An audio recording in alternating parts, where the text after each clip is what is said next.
Okay, we got. Look out, right. Oh, headshot! Woo! Smoke's away. That was too much. Here's a close range. It's not great at. Gotcha. Yeah, that's a good example of how the DLC heroes. Yeah. So we have some new masks and new helmets. Bandit mask, sad clown mask, maniac clown mask, skin mask, and a burlap mask, and a biter mask. Nice. So I'm gonna throw on the biter mask, which I think is great, and we have one new helmet launching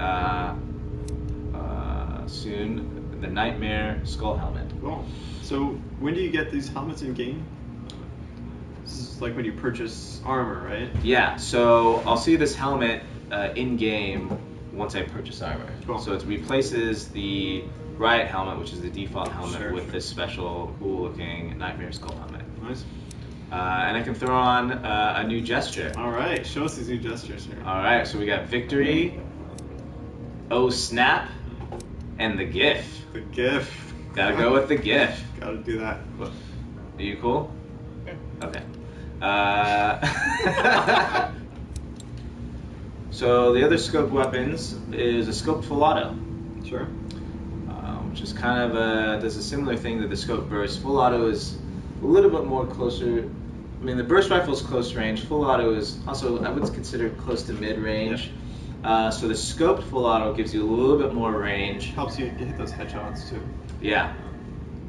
And people are leaving my party. But it helps you get those headshots, and it helps you, get a little more range out of your full auto, which can be really good at certain situations. The scoped semi-auto, everybody loves the semi-auto. It's a classic gun. This gives you a scoped version of that. But I guess one of the differences here is it's actually also a little more accurate in addition to having a scope, right? Yeah, actually all the scoped weapons have slightly better accuracy than the unscoped versions. This was to help, because while you're scoped in, the same amount of gun recoil was a little bit too jarring, a little bit too difficult being scoped in, so reduce the recoil on all the scoped weapons a little bit compared to their unscoped versions, just to help you nail those shots while in the scope.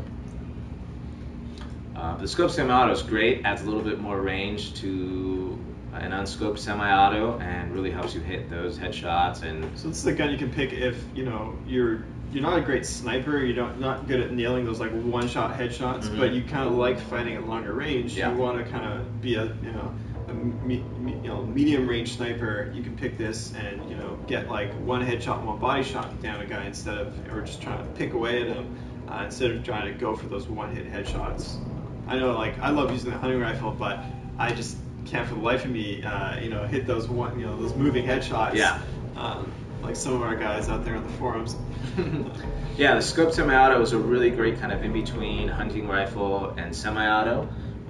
So if you're the hunting rifle isn't your cup of tea, but you want that range, the scope semi I think can compete pretty well with the hunting rifle at long distance. Should we go back and check?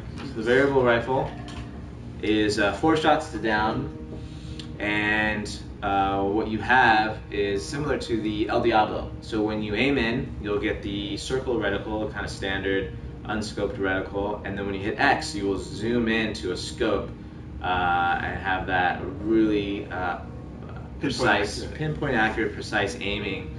So it's 2 levels of zoom basically. That's what makes it variable. It's right. You can fight at 2 ranges basically. Yeah. So it's a great kind of all-purpose weapon to be sort of a mid-range to long-range gun that can